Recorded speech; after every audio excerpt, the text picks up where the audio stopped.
So yun guys, at maraming salamat sa muli at ngayon nagkuha ulit ako ng video. Kami guys ay pauwi na po sapagkat na wala ng checkpoint, umalis na. Dumaan na rin yung sasakyan ng police car. At ayun o, so yun guys, salamat at makakauwi na rin kami guys. Ito lang yung LTO, yan o. Yan po yung tapat niya na ilog, yan po yung ano ng LTO.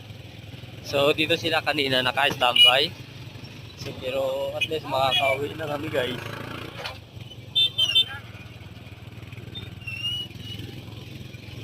So, salamat naman kami makakauwi na. So, yun talaga. Sacrifice lang guys. At kailangan nating magtyaga lang. Kasi talagang ingat, kunting ingat lang tayo lalo na sa biyahe. Traffic. Gabi na guys oh. Mantalang mabang kami dito alas 5. Alas 5 ng hapon. Pag out namin galing trabaho, yun. May checkpoint. So naghintay kami hanggang anong oras na ba? Ngayong oras po natin ay 6:46. Yun po ang oras natin at yun. So salamat naman at kami nakalusot na rin makakauwi.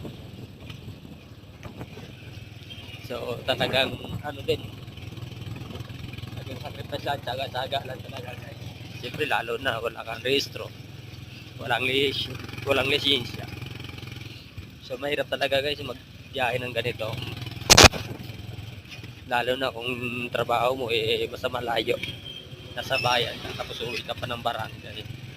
So ito yung tulay guys. Yan, lumipat sila dito kanina. Akala nga namin umalis na sila eh. So sana kanina uuwi na kami eh. Kaya lang biglang tumigil sila dito sa tulay na. Tapos bumalik kami, yung pala mag-aabang pa pala sila dito. So yun guys,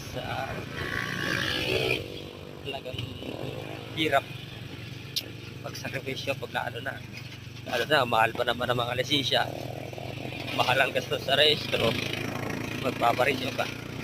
So hindi pa sapat yung kikitain mo sa construction kasi yung trabaho na construction worker na hindi na sasapat yun. Kaya hindi talaga mahirap.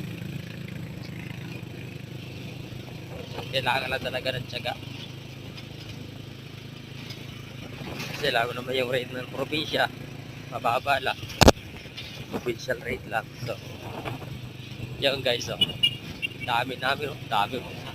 Try guys.